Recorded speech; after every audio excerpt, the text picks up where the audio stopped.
ટીવી9 હું છું જગદીશ। સમાચારની શરૂઆત એક મહત્વપૂર્ણ સમાચાર અરવલ્લીથી। અરવલ્લીના ઝાંઝરી ધોધમાં 3 યુવકો ડૂબ્યા। 3 પૈકી એક યુવકનો બચાવ પણ થયો છે અને 2 યુવકોની શોધખોળ ચાલી રહી છે। અમદાવાદથી યુવકો ફરવા આવ્યા હતા।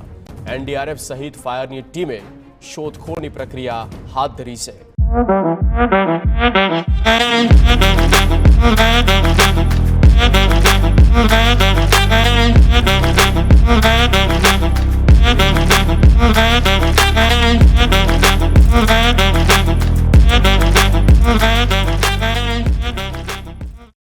ફરવા માટે યુવકો અમદાવાદથી અરવલ્લી આવ્યા હતા અને ઝાંઝરી ધોધમાં યુવકો ડૂબ્યા।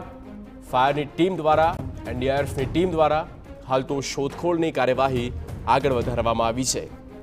બંને યુવકો કે જેમની શોધખોળ હાથ ધરવામાં આવી, 3 યુવકો ડૂબ્યા હતા, જેમાંથી એક યુવકનો બચાવ થઈ ગયો છે અને 2 યુવકોની શોધખોળ ચાલી રહી છે।